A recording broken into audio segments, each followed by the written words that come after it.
Lula protagonizou mais um show internacional, dessa vez foi na Bélgica. O discurso e as posições de Lula o cacifam ainda mais para ser a grande liderança de um determinado segmento, já que o grande objetivo de Lula é justamente conseguir o Nobel da Paz. E talvez ele consiga, adotando essa posição de mediador do grande conflito europeu que nós temos no momento. As posições de Lula a respeito da Venezuela foram muito elogiadas pelos comentaristas políticos, que não entendem absolutamente nada, porque o que Lula falou sobre a Venezuela é a posição dele já conhecida e muito corriqueira. Enquanto o Lula está no melhor momento dele de todo o governo, Bolsonaro se afunda cada dia mais. Eu quero que você coloque nos comentários, você acredita que Lula tem chance de ganhar o Nobel? Você concorda comigo que esse é o melhor momento de Lula desde o início do governo? E você tem gostado de ver o Bolsonaro se afundar cada vez mais? Então deixa o seu like se você curte o momento do Lula e se inscreva no canal. O Lula, ele se posicionou, e nós já estamos vendo isso há um bom tempo, principalmente com os discursos internacionais que ele fez.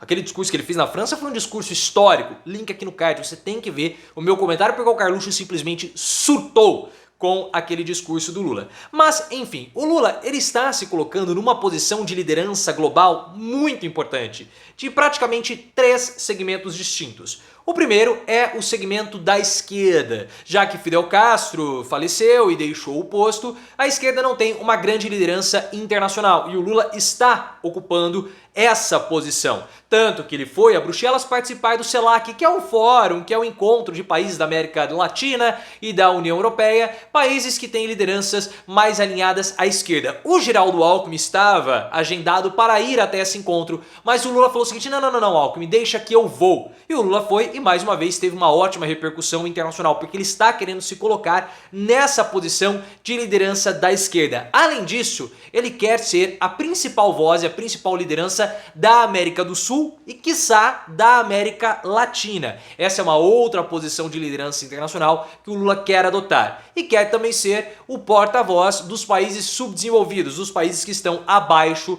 do Equador. A sua posição como um combatente ferrenho da pobreza e da desigualdade social dão a Lula também essa posição. Então toda essa imagem de liderança internacional do Lula o cacifa para ser uma figura de mediação nesse grande conflito europeu do momento. Porque o Lula ele quer ser o vencedor do Prêmio Nobel.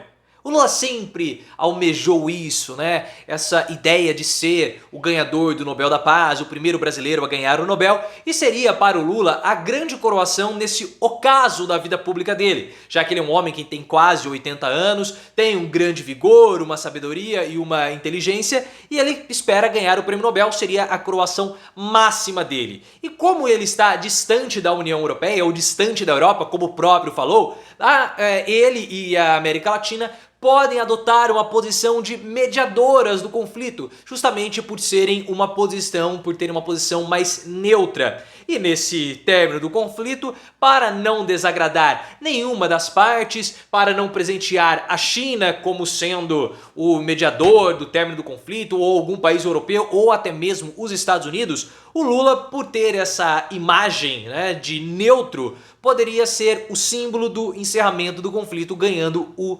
Nobel. Seria uma forma bem pacífica de encerrar esses conflitos. Por isso que ele criticou a posição do Boric, o presidente do Chile. O Boric, né, ele quer uma ênfase maior da cúpula do CELAC contra o Vladimir, mas o Lula não quer isso. Esse também é o grande problema que está pegando para a entrega do relatório final da cúpula do CELAC, né? Uma posição mais ou menos dura diante do conflito europeu. O Lula falou que o Gabriel Boric, ele é jovem, ele é assodado, né? E é muito ansioso, que são defeitos típicos da juventude. O Lula ele falou que o Boric ele ainda não vivenciou tantas situações como essa de conflito e por isso as coisas levam tempo. É claro que o Lula bem sabe que esse conflito só vai terminar quando não existirem mais interesses econômicos. O Lula não é bobo e ele sabe muito bem disso. Outra posição do Lula que foi muito interessante foi com relação à posição da Venezuela, porque foi discutida a questão venezuelana lá no CELAC.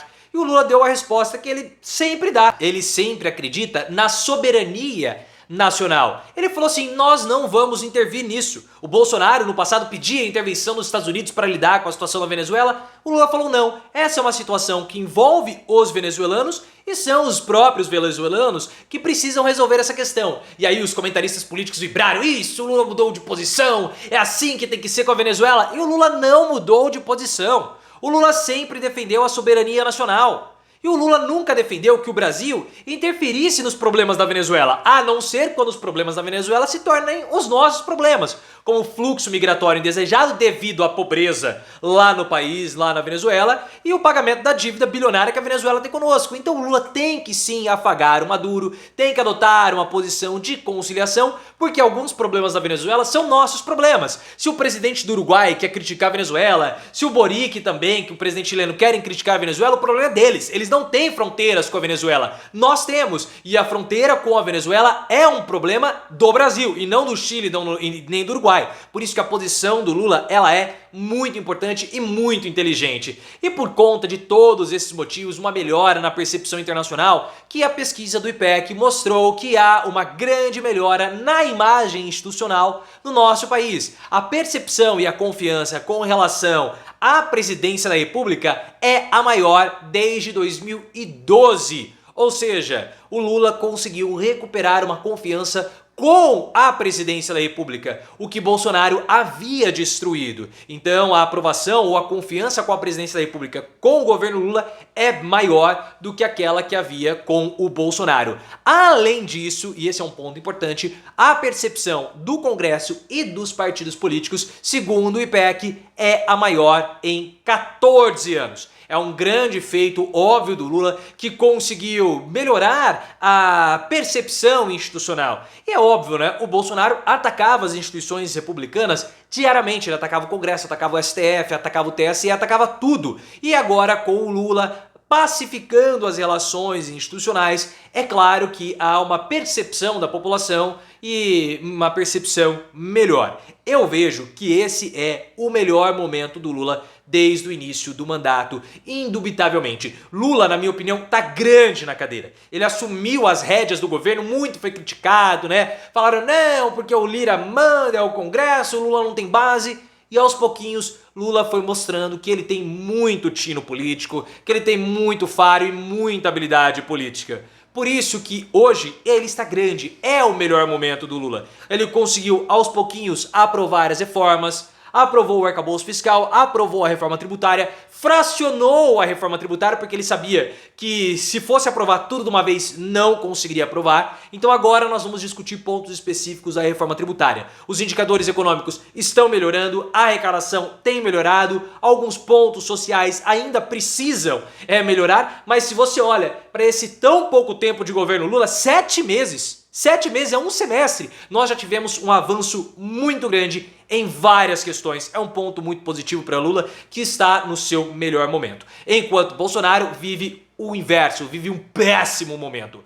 Bolsonaro tem visto o abandono de aliados como Augusto Aras, vê o partido dele esfarelando o PL com problemas internos. O Valdemar Costa Neto não vai conseguir dominar esse partido, o partido vai cair nas mãos dos bolsonaristas. E o Bolsonaro corre o risco de ficar sem os salários do PL. Há um cerco financeiro, jurídico, político contra ele. O momento do Bolsonaro é simplesmente tenebroso. Tem que prestar depoimento sempre, não há mais engajamento nas redes sociais, ele vê o capital político dele simplesmente se esfarelar e comete erros, como não repudiar os ataques sofridos pelo Alexandre de Moraes. Ou seja, a posição do Bolsonaro provoca uma reação forte no STF. Ele já era, Bolsonaro afunda e Lula cresce. Quem imaginaria que com tão pouco tempo isso iria acontecer?